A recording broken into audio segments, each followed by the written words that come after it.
Good morning बच्चों, हमारे CIC class YouTube channel में आपका फिर से बहुत बहुत स्वागत है।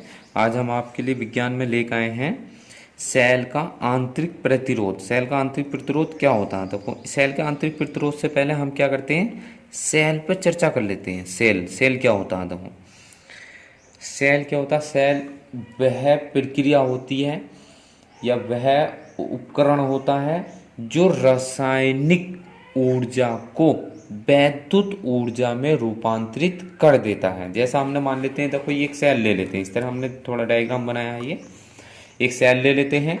अब इस सेल के अंदर क्या होते हैं, विद्युत अपघट्य विलयन भरा होता है या विद्युत अपघट्य पदार्थ भरे होते हैं, जो क्या होते हैं, जिनमें रासायनिक ऊर्जा एकत्रित होती है। क्या होती है? इनमें रासायनिक ऊर्जा एकत्रित होती है। यही रासायनिक ऊर्जा क्या होती है, विद्युत ऊर्जा में रूपांतरित हो जाती है। मान लेते हैं इस सेल का ये धन सिरा है, ये निगेटिव सिरा। इस सेल से हमने क्या कर दिया, कोई भी विद्युत बल्ब को हम जोड़ देते हैं तो बल्ब क्या होगा, जलने लगेगा, यानी प्रज्वलित हो जाएगा। क्यों होगा? क्योंकि जो इसके अंदर रासायनिक ऊर्जा है वो किस में परिवर्तित हो रही है, विद्युत ऊर्जा में। और विद्युत ऊर्जा में जो विद्युत ऊर्जा किस में हो रही है, जब बल्ब में पहुंच रही है वो प्रकाश ऊर्जा में परिवर्तित होती है। तो इसी प्रकार क्या होती रहती है, ऊर्जा परिवर्तित होती रहती है, यानी कि रासायनिक ऊर्जा जो है विद्युत ऊर्जा में रूपांतरित हो जाती है। इसी प्रक्रिया को हम क्या कहते हैं, सेल कहते हैं। अब देखो, सेल का आंतरिक प्रतिरोध क्या होता है।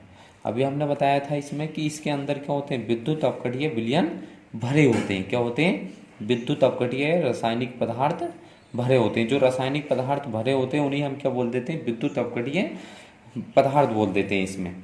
देखो अब यहाँ पाते हैं, ये है किसी सेल में उपस्थित विद्युत अपघट्य द्वारा विद्युत धारा के मार्ग में उत्पन्न अवरोध को सेल का आंतरिक प्रतिरोध कहते हैं। यानी कि जो हमने इसके मार्ग में विद्युत अपघट्य पदार्थ यानी कि रासायनिक पदार्थ इसमें भरे हैं, जो सेल के मार्ग में क्या करते हैं, वे पदार्थ अवरोध उत्पन्न करते हैं। क्या करते हैं? वो एक अवरोध उत्पन्न करते हैं। कौन? जो सेल के अंदर रासायनिक पदार्थ भरे हैं उन्हें हम क्या बोलते हैं, विद्युत अपघट्य पदार्थ बोलते हैं। जो हमने सेल के अंदर विद्युत अपघट्य पदार्थ भरे हैं, वे पदार्थ क्या होते हैं, सेल के अंदर जो धारा प्रवाहित होती है उसके मार्ग में एक अवरोध उत्पन्न करते हैं। उसी अवरोध को हम क्या कहते हैं, सेल का आंतरिक प्रतिरोध कहते हैं। देखो यहाँ पर हमने इसकी परिभाषा लिख दी है। और देखो, सेल क्या होता है, सेल का आंतरिक प्रतिरोध। अगर हम किसी भी एक ऐसा सेल बनाए, यदि हम भविष्य में कोई भी एक ऐसा सेल बनाए जिसका आंतरिक प्रतिरोध क्या हो, शून्य हो, तो वो सेल क्या होगा, डिस्चार्ज नहीं होगा। क्यों? क्योंकि उसके मार्ग में कोई भी अवरोध उत्पन्न नहीं हो रहा है।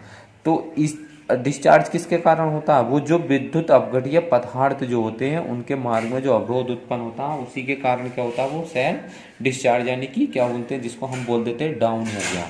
ठीक है नहीं, उसी को हम डिस्चार्ज के नाम से कहते हैं, जानते हैं। अब देखो, सेल का आंतरिक प्रतिरोध जो होता है निम्नलिखित दो तथ्यों पर निर्भर करता है। क्या करता है? निम्नलिखित दो तथ्यों पर निर्भर करता है। नंबर एक क्या होता है, सेल की दोनों प्लेटों के बीच की दूरी बढ़ाने पर सेल का आंतरिक प्रतिरोध बढ़ जाता है। यानी कि जितना बड़ा सेल होगा जितना बड़ा सेल होगा उसकी प्लेटें उतनी बड़ी होंगी, जितना बड़ा सेल होगा उतना ही बड़ी उसकी प्लेटें होंगी, और उतना ही अधिक क्या होगा, उसका आंतरिक प्रतिरोध होगा। क्या होगा? उतना ही अधिक उसका क्या होगा, आंतरिक प्रतिरोध होता है। यानी कि उसका क्या होगा, आंतरिक प्रतिरोध होगा। और आंतरिक प्रतिरोध क्या होता है, यानी कि सेल की प्लेटों के बीच की दूरी बढ़ाने पर क्या होता है, सेल का आंतरिक प्रतिरोध बढ़ जाता है। ये तो फर्स्ट हो गया, यानी कि जितनी सेल का आंतरिक प्रतिरोध, प्लेट का क्षेत्रफल, यानी कि जो प्लेटें हैं उनके बीच की दूरी जितनी बढ़ाएंगे हम, उतना ही क्या होगा, उसका आंतरिक प्रतिरोध बढ़ता जाएगा। दूसरा नंबर होता है इसमें कि विद्युत अपघट्य की सांद्रता बढ़ाने पर सेल का आंतरिक प्रतिरोध बढ़ जाता है। यानी कि जो इसके अंदर जो पदार्थ भरे होते हैं उसकी जितनी अधिक सांद्रता होगी उतना ही सेल का आंतरिक प्रतिरोध क्या होगा, अधिक होगा। इसलिए सेल के अंदर या बैटरी के अंदर ऐसे पदार्थ डालने चाहिए हमें जिसकी सांद्रता बहुत कम हो, तो उसका आंतरिक प्रतिरोध भी बहुत कम होगा, जिससे कि सेल क्या होगा, और भी अधिक चलेगा। इस प्रकार हमने इसमें क्या है, सेल के आंतरिक प्रतिरोध के बारे में जाना है।